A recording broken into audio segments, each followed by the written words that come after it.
Bezrat Hashem, le shiur sera dit pour la reproche de deux personnes qui ont un accident très grave, Mélissa Sarah Suzanne Batmaïsa et Nathan Ben Sophie Rivka. Je voudrais avoir reproche Clément à ces deux jeunes, Bezrat Hashem. On est dans le Mahamar Yud Gimel, dans Paraditzrak. C'est dans le livre, là-bas, on en a plusieurs qui nous ont été offerts, qu'on peut utiliser au Beth Midrash, Baruch Hashem. Alors, comme on a dépassé Shavuot, on va commencer doucement à étudier Paraditzrak sur Shana, sur Yom Kippour, etc. Bien évidemment, comme vous savez, s'il ne s'agissait que de Rosh Hashanah quand on va le Rosh Hashanah, ça serait problématique, mais ce n'est pas du tout le cas. La page, c'est la page Koufret, le Mahamar Yud Gimel. Il est marqué, Mekomash el Simcha ou Balev, le lieu normalement de la joie est dans le cœur. Et là, seulement que il y a pour l'obligation du cœur qui s'appelle la joie aussi des règles d'action. Nous savons des paroles de Chachamim que la simcha en action, c'est quoi? C'est manger de la viande, boire du vin, amirat shira bépé, chanter, amirat shira bekli, jouer des instruments. Kolze ou bichlal. Tout ça est inclus dans ce qui s'appelle l'obligation de la joie. La joie, c'est la joie à l'intérieur du cœur. C'est ce qu'on appelle aussi l'expression de la joie à l'extérieur. Mais il y a une exception à cette règle, c'est Simcha Bet HaShoeva. Simcha Bet HaShoeva, je vous rappelle que c'est la Simcha que la Gemara dit dans la Mishnah de Souka, qu'il y avait une Simcha qui était au Beth Amikdash à partir du deuxième soir de la fête de Sukkot. Et là-bas, il y avait des chants, des danses, etc. Et il y avait ce qu'on appelle Simcha Bet HaShoeva. Shoev, normalement, ça veut dire puiser. C'est la fête de, on va appeler ça, je pense, on dit puisement en français, du moment où on puisait l'eau.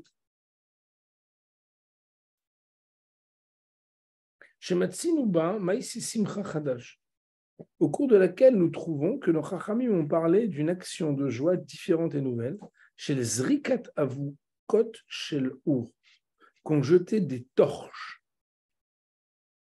D'ailleurs, nos Chachamim nous racontent qu'il y avait des Temidei Chachamim, des Rabbanim qui jetaient des torches, qui jonglaient avec des torches.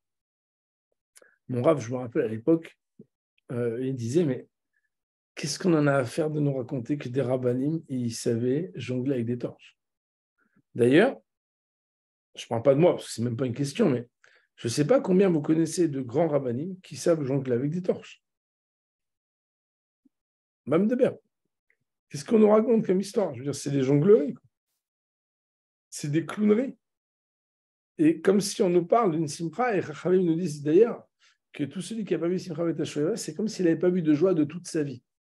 Tellement c'était une joie qui était importante.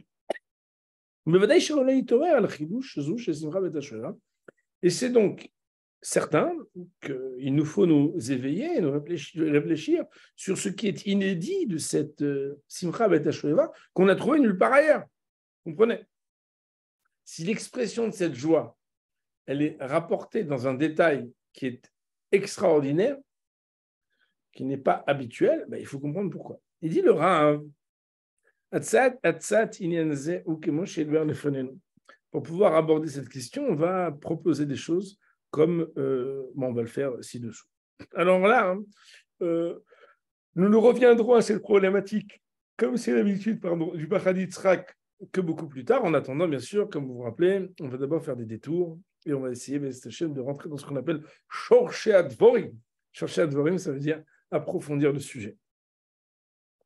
Il dit le Rav Shorshei Shenisur Chamaim, les libations d'eau, c'est le nom en français, c'est-à-dire le fait de jeter de l'eau. Ou be'avdalat ma'im elyonim min hatartonim. Son origine vient de la séparation des eaux d'en haut et des eaux d'en bas, Basheni le Maïse Bereshit, le deuxième jour de Maïse Bereshit. Autrement dit, le lundi de la création du monde, les eaux d'en haut et les eaux d'en bas ont été séparées. Alors, je vais juste lire le texte du Chumash que je vous ai proposé avec notre ami d'avoir. Ceux qui veulent prendre un Chumash Bereshit, ils peuvent aussi regarder simplement, peut-être je pourrais partager, mais ce n'est pas très compliqué, hein, vous avez déjà tous entendu ça. C'est tout au début de Bereshit, il est marqué là-bas.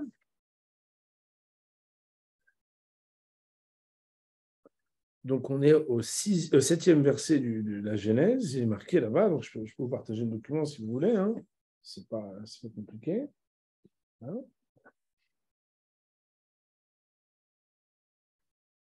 Il y a marqué là-bas Vayas Elohim et Tarakia, que Hu a créé les cieux.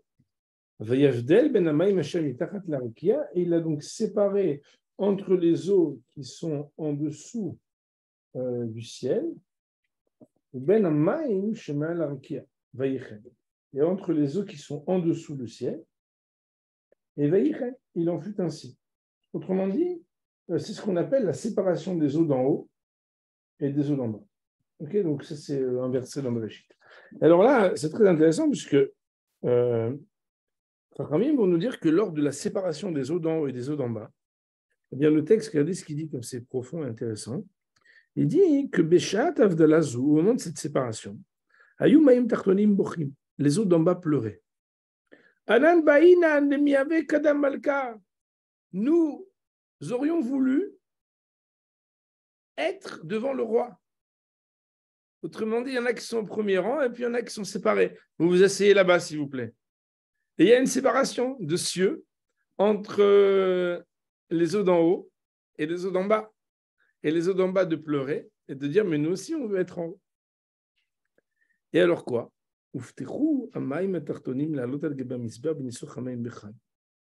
Il leur a été promis aux eaux d'en bas que, entre guillemets, comme pour les consoler, ou en tout cas pour les rassurer, elles vont avoir, quant à elles, un lot de consolation très intéressant. C'est quoi? C'est qu'elles seront approchées sur les misbéach pendant le Nisuchamaim. Nisuchamaim, ça veut dire les libations qui vont être pendant toute la fête de Chag HaSukkot, pendant Simcha Betashua.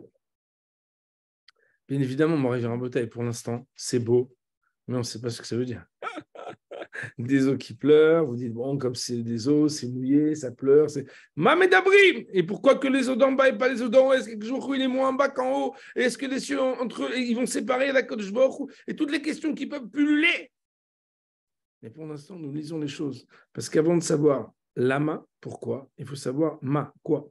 D'abord, on doit savoir ma katou. Qu'est-ce qui était écrit avant d'essayer de comprendre pourquoi. Et dit le Rav, asbarat advorim lefir kein. Les choses telles qu'on pourrait les expliquer selon notre niveau. Quand le Rav dit les firkein, ou notre Rav Zatzal, le Rav Shapira, il disait toujours les firkein. C'est quoi les firkein? C'est qu'on sent déjà que c'est des choses qui sont très profondes. Vous comprenez, Arboutaï, que on est en train de parler de la séparation des eaux d'en haut, des eaux d'en bas. On est avant même la création de l'homme. Il y a des eaux qui pleurent par rapport au rôle qu'elles peuvent jouer, etc. Donc, on est dans un sujet qui est amok. Okay? On est dans les profondeurs des eaux, Arboutaï. Okay? Alors, il faut savoir que pour pouvoir comprendre ça, il faut d'abord introduire en disant que nos Chachamim ont expliqué dans la Gemara de Rosh Hashanah que qui Ashira Shayu Alvim Omrim Beyom Sheni ou Gadol Hashem ou Mulal Meod. Le Shir Shayu Alvim Omrim Beyom Sheni Beshabbat, c'est Gadol Hashem ou Mulal Meod. Vous savez que tous les jours, après le Kaddish qui suit le Hachrei, donc dans la deuxième partie de la prière, après la Hamida, il y a là-bas des psaumes. Et le psaume que les Lévim vont dire le lundi, d'ailleurs que nous répétons en disant Shir Shayu Alvim Omrim Aladouchan Beyom Sheni Beshabbat, il y a marqué là-bas Gadol Hashem ou Muhulal Meod. Il scande la grandeur d'Hashem en disant Gadol Hashem Muhulal Meod. Mipene Shebeyom Sheni Chilek Masav ou Malach Alehem. Quelle est la raison pour laquelle il en est ainsi? C'est parce que le lundi, Akadosh Baruch Hu a séparé ses créatures et il a régné sur elles. Ça veut dire quoi? Alors, Rashi a expliqué là-bas, Piresh Rashi Shechilek Maasav, Ainu Shevdil Rakia Ben Elyonim Letartoim. C'est qu'Akadosh Baruch Hu, il a séparé par les cieux les eaux d'en haut et les eaux d'en bas. Et on dit que Gadol Hashem ou Moulal Meod, Hashem il est grand, il est très loué. Pourquoi? Parce qu'il a séparé ce qu'il avait créé et il a régné sur eux. Pourtant, normalement, la malchoute, c'est quoi? C'est uniquement quand il y a l'homme. Parce que la créature qui peut parler d'être mamlich et Akadosh Baruch Hu, c'est l'homme. Et donc, normalement, c'est Hachem Malach Geout Lavesh. C'est seulement le 6e jour, c'est-à-dire le vendredi de la création, qu'on sait bien que Hachem Malach Geout Lavesh, c'est le Shir, Shayu Alvim, Omrim, Beyom HaShishi Beshabbat, d'accord? Hachem Malach Geout Lavesh. D'ailleurs, on a l'habitude de le dire aussi l'après-midi, du vendredi, dans Mincha, à la place de Natseach, parce que c'est le Shir de Yom Shishi. C'est quoi Yom HaShishi? C'est le jour où l'homme il a été créé. Est-ce qu'on peut parler de Malchut, de royauté d'Hachem, de règne d'Hachem avant que l'homme ne soit créé? Pourtant, on est en train de nous dire que pourquoi est-ce que le lundi, on va dire Gadol Hachem ou Moulal Meod, la Gemara d'expliquer que c'est la raison pour laquelle on fait ce psaume-là, Gadol Hachem ou Moulal Meod, parce que Chilek Maïsavu Malach Aleem, il a séparé ses créatures pour régner sur elles. Mais ça, c'est précédent à la création de l'homme. Comment parler de règne et de malchut avant la création de l'homme? Il dit le Rav, Véroïm, nous voyons de cela, c'est-à-dire de la mention de malchut, de royauté et de souveraineté qui précède même la création de l'homme. Au moment où il n'y a que séparation entre les eaux d'en haut et les eaux d'en bas, bien que le chant qui parle de la royauté des cieux n'a pas été explicité dans les mots des chants de Lévim que le vendredi. Asher Shirato Yashem Malach, dont le cantique des Lévim de Yom Shishi, c'est Hashem Malach Geout Lavesh, là où explicitement on va scander que ça y est, Hashem est Melech. Mikol Makom, néanmoins, Gilul Lanu Chachamim nous ont révélé qui Shorsha Shel Shirat Yom HaShishi, Nautsu Bavdala Sushinaset B'Yom HaSheni. C'est que oui, c'est vrai que de manière manifestement, la royauté d'Hachem ne peut pas être dite clairement avant que l'homme ne soit créé, parce que c'est lui qui est la créature qui va prendre sur lui le joug de la royauté divine et donner la souveraineté à Hachem par le fait de le reconnaître. Oui, mais néanmoins, il y avait quelque chose déjà qui était la racine de cette malchoute au moment où il y a séparation des eaux d'en haut et des eaux d'en bas. Chilek Maasav ou Malach Alev, tel que la Gemara explique, que Chilek Maasav ou Malach Alev, il a séparé, il a divisé ces créatures et il a régné sur elles. Birurat Dvorimu, l'explication de cela, qui colle Techunot Nafsho Shel Adam Shlem Techunot Makbilo B'Yisrael Devorullah, c'est qu'en réalité, tous les traits de caractère humain ont une possibilité d'être perçus dans la création. Autrement dit, Moray Verabotai, toutes les qualités humaines, tous les sentiments humains, toutes les caractéristiques de l'être humain peuvent être observées dans la création du monde. Ça peut être dans la biologie, ça peut être dans la vie animale, ça peut être dans la vie végétale. Et alors, Ve'av Trunat Aprira, et aussi le libre arbitre, écoutez bien Moray Verabotai, Shei Amesamenet Ikar Ovio Shel Adam, qui est la particularité, la caractéristique, c'est celle qui signifie la caractéristique humaine. Elle a quelque chose qui peut être discerné déjà dans l'ordre du monde avant même la création de l'homme. Autrement dit, Moray Verabotai, il y a le libre arbitre de l'homme et il y a la racine du libre arbitre de l'homme dans la création. Vous comprenez ce que je veux dire? Et c'est quoi? Et puisque nos maîtres nous disent, d'ailleurs c'est la Gemara d'Omrachot qui dit que l'homme, il y a marqué Vayitzer avec deux yud, c'est qu'il a Yetzeratov, Yetzerara, il a le bon et le mauvais penchant, il a la possibilité de faire le bien, la possibilité de faire le mal. C'est ça le shoresh, c'est ça la caractéristique et la racine en l'homme de ce qui fait le fait d'être un être libre. C'est quoi un être libre? Le bien ou le mal. La séparation entre deux espaces. La dualité à l'intérieur même d'un seul être, chez notre tsar, Gamine Alionim et Gamine Tartonim. Mais pourquoi il en est ainsi? Parce que l'homme est composé de deux parties. Une partie céleste, la Neshama, et une partie terrestre, le gouffre, Adamina Adama. Alors que la Neshama, elle est Atsula, mais qui c'est Akavod. Et ce conflit, ce paradoxe, cette composition cette conjugaison, cette confrontation, on peut le dire aussi comme ça, elle fait que il y a, entre guillemets, quelque part, des parties séparées en l'homme. Alors là, une partie qui est céleste, une partie qui est terrestre, une partie qui est haute et une partie qui est basse. C'est pour ça que nos Chachamim nous disent, d'où est-ce qu'on a trouvé déjà à l'origine même, avant la naissance de l'homme, avant la création de l'homme, quelque chose qui déjà mentionne indirectement, de manière non manifeste, quelque chose de la Bechira, du libre arbitre humain, de la dispute entre le haut et le bas, de la séparation entre ce qui est proche d'Hachem et ce qui est loin d'Hachem. C'est déjà ancré dans ce qui s'appelle la séparation des eaux d'en haut et des eaux d'en bas. Et c'est ça que nos Chachamim nous disent, Akadosh Baruch Hu a séparé dans sa création et a régné. C'est quoi séparer et régner? C'est que quelque chose de l'amorce, du patron, de l'origine, du lien entre ce qui a déjà été réalisé entre les eaux d'en haut et les eaux d'en bas, par cette séparation, où on a mis le ciel entre les eaux d'en haut et les eaux d'en bas, c'est quelque chose qui va déjà donner un avant-goût avec ce qui s'appelle la Malchut, que l'Omar Hashem Malach chez Shirat Hayom Shishi. C'est la racine de ce que l'homme pourra dire après, Hashem a régné, lorsque l'homme va être créé le vendredi. Pourquoi?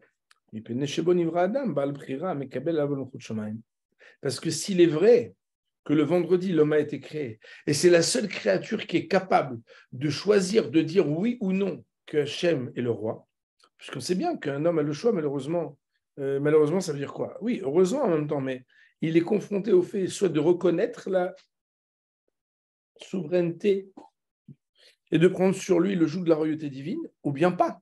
C'est ça le libre arbitre. Est-ce que tu dis Hashem Malach ou est-ce que tu dis pas Hashem Malach? Shira zu shel yom hashishi gnuzai b'maïse avdala shel yom sheini. La shira du vendredi, du 6e jour, du jour où l'homme peut dire Hashem Malach, est déjà cachée, mais ancrée dans ce qui a été la réalisation de la séparation des eaux d'en haut et des eaux d'en bas, le lundi de la création du monde. Hachem avait séparé la création et avait déjà donné l'amorce de quelque chose qui engageait ce qu'on appelle la liberté, de laquelle peut naître le fait de scander la royauté divine. Et là, Moraï Verabotai, alors je sais que pour l'instant c'est un peu difficile, mais on va s'arrêter, on va parler, ne vous inquiétez pas. Mais là, il faut d'abord que je continue encore un petit peu. Et dit,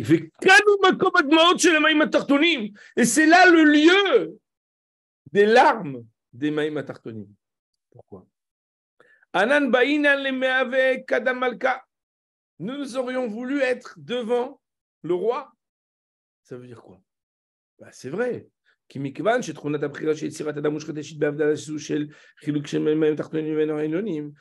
parce que puisqu'on a dit que la caractéristique, que quoi? Qu'un homme il a le libre arbitre dans la création de l'homme le 6e jour, était ancré déjà le lundi, quand il y a eu séparation des eaux d'en bas et des eaux d'en haut.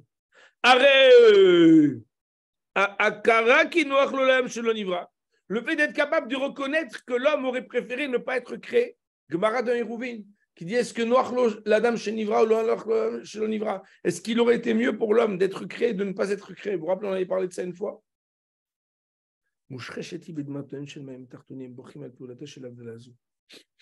Les larmes de eau d'en bas sont la peine que l'homme a d'assumer la création de ce qui le rend vulnérable. À ce que oui, c'est vrai, il est la seule créature qui peut scander la royauté divine, mais en même temps, le fait qu'il puisse le faire ou non, le renvoie à quelque chose qui fait que je peux aussi chuter. Et le fait de pouvoir chuter me renvoie à quelque chose qui est pénible pour l'homme. Cette peine de l'homme, de sa faillibilité inhérente à son libre arbitre, où il y a une partie de lui très haute qui dit fais les mitzvot, dis Hashem Malach, et l'autre qui lui dit ouais, tu fais ce que tu veux, c'est toi le roi, c'est pas que je me chas v'shalom. Ça, ce sont les eaux d'en haut et les eaux d'en bas Les eaux d'en bas qui pleurent la partie basse, peut être potentiellement séparée de la volonté de Hachem, qui, oui, certes, elle est capable de remonter et de scander, mais avant tout, elle est séparée. Et être séparée, c'est quelque chose de triste.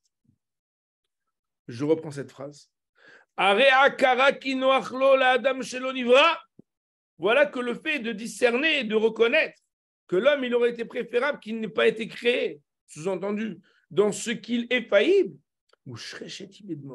cette peine-là, elle est déjà ancrée aussi dans les larmes, chez la Maïma Tartonine, des eaux d'en bas, à Bochim Alpeoulata chez l'Avdalazou, qui se lamente de cette séparation. Et pourquoi l'homme, il aurait été préférable qu'il ne soit pas créé? Parce que l'homme est un être libre. Et alors? Et la liberté, c'est la possibilité du trébuchement. Et d'ailleurs, si on va un peu plus loin, qu'on le veuille ou non, par défaut, l'homme est défectueux. Par défaut, l'homme va fauter. Pourquoi? Comme le verset nous dit, En Adam Tzadik Baaretz,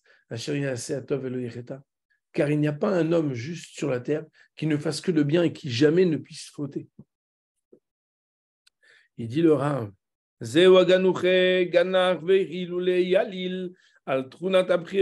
c'est ça, le gémissement de l'homme qui pleure, de se dire oi, oi, je suis un être libre, oi, oi, je suis un être libre. Un être libre, tu ne devrais pas dire oi, oi. Si, parce qu'un être libre, il est libre de bien faire, mais ça veut aussi dire que Khalil Avechas, chacun d'entre nous, il est aussi libre de mal faire. Et être libre de mal faire, c'est quelque chose qui vaut la peine d'être pénible pour nous. C'est quelque chose qui nous fait de la peine.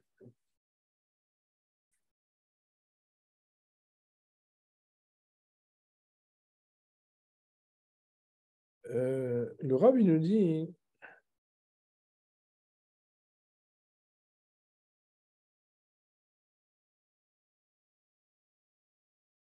On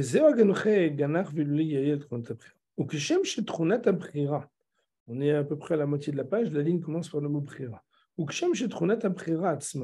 Et de la même manière que la caractéristique du libre arbitre elle-même, dans son essence,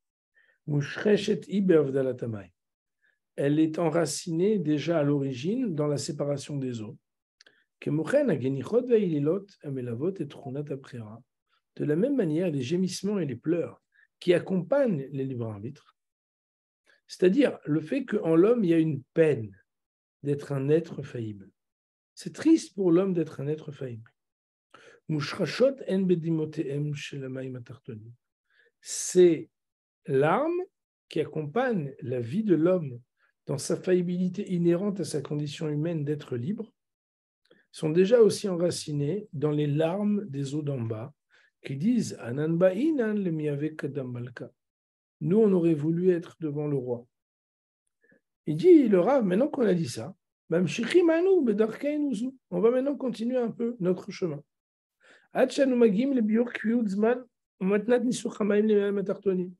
Maintenant, on va devoir expliquer alors pourquoi et en quoi Akadosh Baruch Hu promet aux eaux d'en bas qu'elles auront la possibilité d'être dans les libations aspergées, versées sur le misbéach. Les moeds à Sukkot d'Afka et que cela soit fait précisément et spécifiquement pendant la fête de Sukkot et sous-entendu, pas à un autre moment.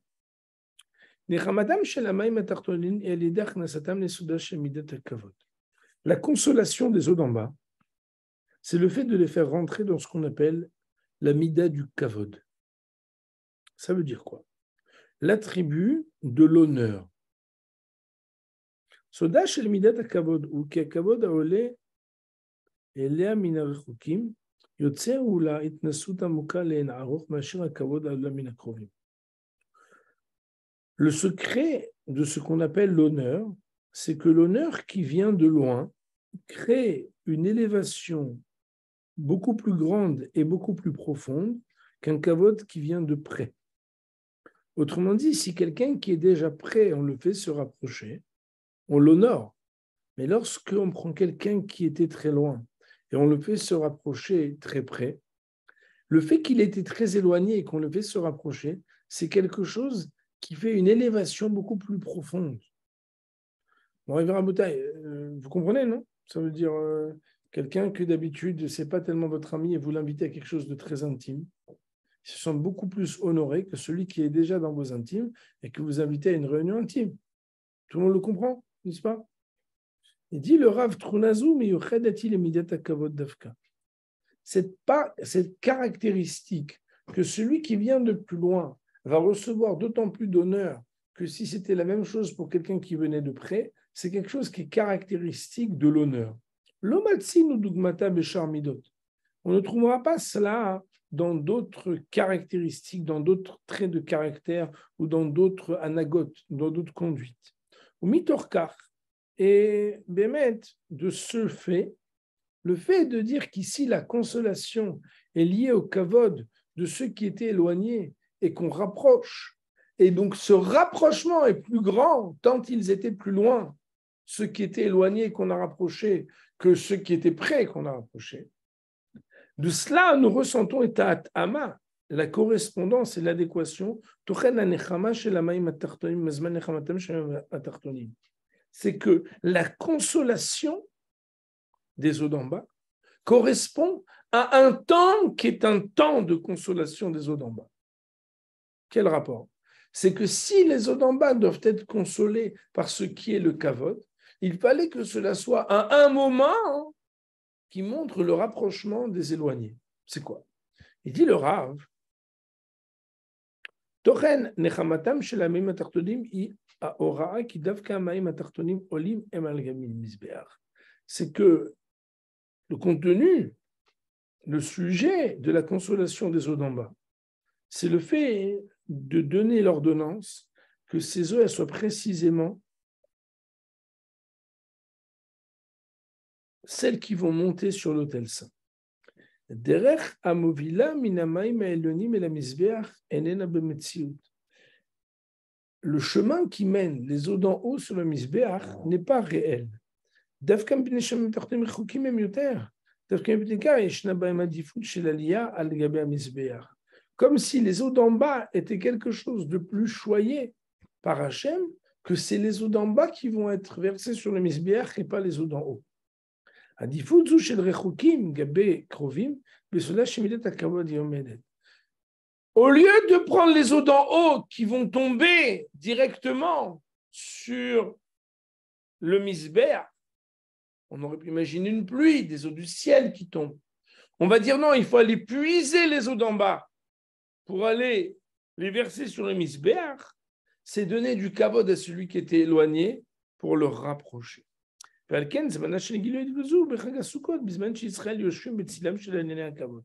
étant donné qu'on parle du kavod, lorsque les Juifs sont au moment de Sukkot sous les nuées du kavod, les eaux vont recevoir la consolation qui vient de leur kavod. Pour l'instant, on ne sait pas ce que ça veut dire. Je répète juste, sans comprendre pour l'instant ce qui a été dit dans cette correspondance. Le Rav nous explique qu'en réalité, tout le monde comprend que à choisir a priori entre les eaux d'en haut et les eaux d'en bas pour les approcher sur le misbéach, tout le monde aurait imaginé que les eaux d'en haut sont plus proches d'Hachem pour être plus proches naturellement du misbéach, alors que les eaux d'en bas sont plus loin. Cette caractéristique de vouloir faire honneur à quelqu'un, c'est surprendre sa distance pour lui dire rapproche-toi, viens t'asseoir à côté de moi. Qui? Moi? Mais moi, je ne suis... Oui, justement, toi, viens t'asseoir à côté de moi. Ces eaux-là qui vont être puisées d'en bas et qui vont monter sur l'autel saint, elles sont les eaux du kavod.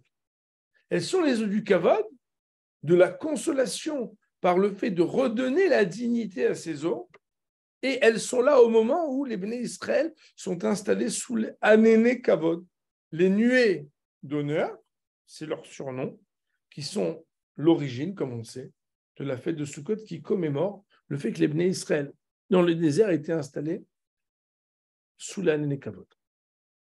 Pour l'instant, cette partie-là, alors là, on ne sait pas de quoi on parle. Et il nous dit le Rav, Palgemaim yardu enai, allo shamru toratecha. Il y a un verset dans Tehillim qui dit si on peut dire des seaux d'eau, mais voilà, une grande quantité d'eau sont descendus de mes yeux sur le fait qu'il n'ait pas gardé ta Torah. En deux mots, et de manière un peu grossière, on pourrait dire il y a une tristesse et la peine de ne pas avoir gardé les mitzvot, n'est-ce pas? Il dit le Rav, attention, mais dikduk la shonakatu. Si on est pointilleux dans la manière avec laquelle on décortique et on désosse ce verset de Tehillim, qui, comme je vous le rappelle, dans Rabotai, les gens disent des livres de Tehillim entiers, mais chaque verset, il y a des choses cachées, extrêmement profondes, qui sont dites par David Ameller. Il y a marqué là-bas que on utilise la troisième personne pour personnifier les yeux. Pourquoi? Parce qu'il y a marqué Amar lo shamru, velo amar lo shamarti. Il a dit ils n'ont pas gardé, il n'a pas dit je n'ai pas gardé. Je répète, Palgu maim yardu enai, des grandes quantités d'eau sont descendues de mes yeux. Al lo shamru toratera, sur le fait qu'il n'ait pas gardé. Shamru, il va marquer shamarti. Shamru, ils n'ont pas gardé ces mitzvot. Donc, sur justement cette précision, Rabbeinu Yonah a fait sortir le quatrième principe des principes de la Teshuvah, qui c'est que lorsqu'on va contrecarrer ce qu'on a abîmé dans la Havera pour faire Teshuvah, ce qu'on pourrait appeler un petit peu, vous savez, un petit peu le concept de Teshuvat HaMishkal. Ça veut dire quoi? Tu as utilisé 2 kilos de Havera, tu dois faire 2 kilos de mitzvot. Tu t'es donné de la peine pour la Havera, donne-toi de la peine pour faire la Teshuvah, etc. Et il y a ce qu'on appelle Tikkun keneged hakilkul, une réparation contre ce que tu as endommagé.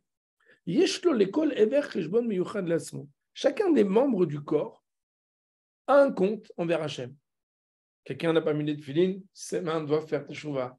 Ses pieds n'ont pas été, il faut qu'il fasse teshuvah, etc. Il dit le Rav, Argacham, elle a pas fait autant, oui. Et nous, on a le sentiment qui paraît être, on verra, erroné, mais en tout cas, qui paraît être naturel. C'est qui midenit paret inen klalisé, anoik bechol evarim, boradat mod, shel hainaim davka. שמאמינה כי דווקא בפרט של זה שעיניים נמצא au circuit המבליט את אופיו של העניין בכלליות. C'est qu'en réalité, quand on dit Palgu, Maïm, Yardu Enai, Allo Shamu Toratecha, c'est que les yeux aussi. C'est que les yeux aussi. Ben, les yeux, c'est une manière de dire que je me fais de la peine, quoi. Stam Bichia, Inyan Shel Tsar. Parce que par défaut, normalement,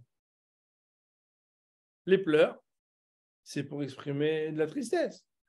Il pleure, regarde. Il pleure, il est triste. C'est la pashtout. Stam srok ou inyan chez simra.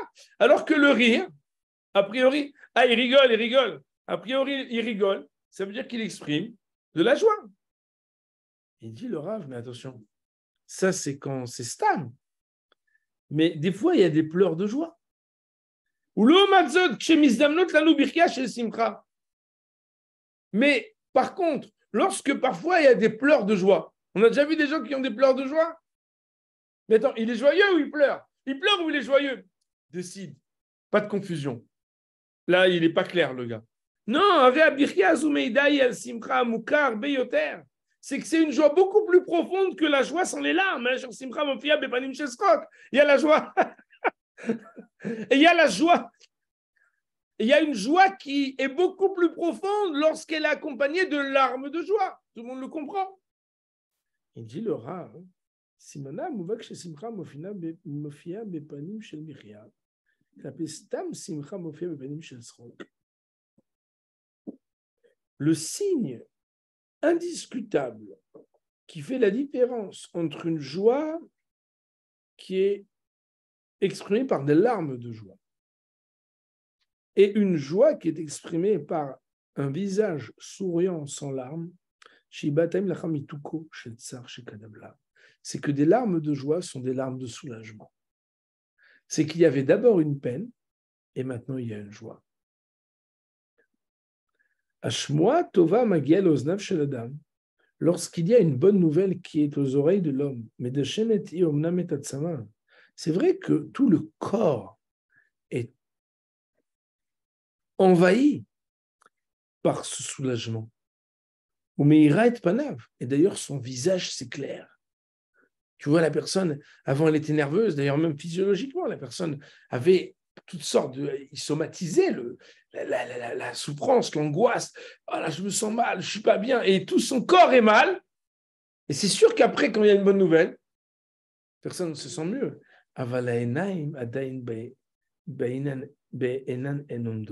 Mais les yeux, eux, gardent encore quelque chose, qui est le visage de peine des yeux.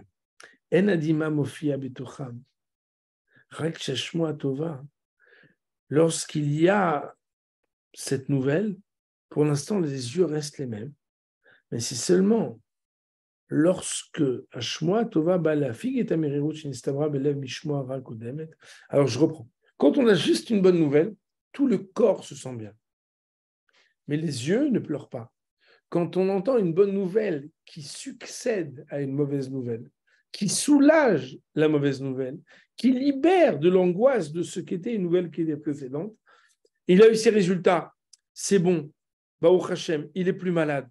C'est bon, il n'a plus rien. C'est bon, on croyait qu'il y avait quelque chose de grave, mais ouf. Alors là, là, la bonne nouvelle, c'est le renversement. Là,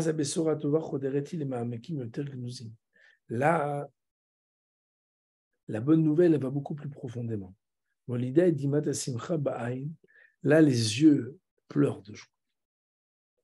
Il dit le Rav, Simcha mofia bepanim shel bichia et Simcha ba lareshet et mekomo shel atzar shekadam la. Lorsque il y a des larmes de joie, c'est qu'il y avait de la peine et que la joie vient prendre la place de la peine.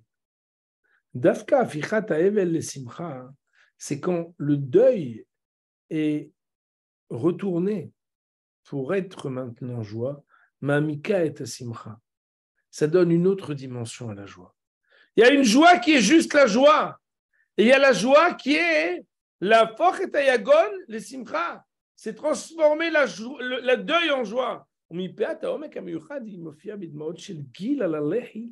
y a des larmes de joie.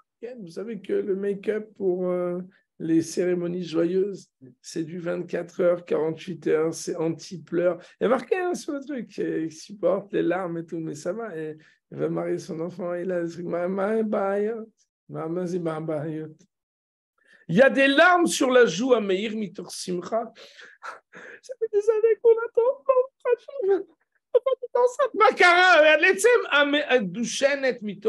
C'est parce que quelque chose vient exprimer. Il y avait une peine et cette peine a été pensée. Bien évidemment, Moraï Verabotai, voilà, le Rav, pour l'instant, il n'a pas encore vraiment expliqué la suite. Mais nous avons déjà exploré un petit peu le début du sujet et il faudra qu'on continue, Bezrat Hashem.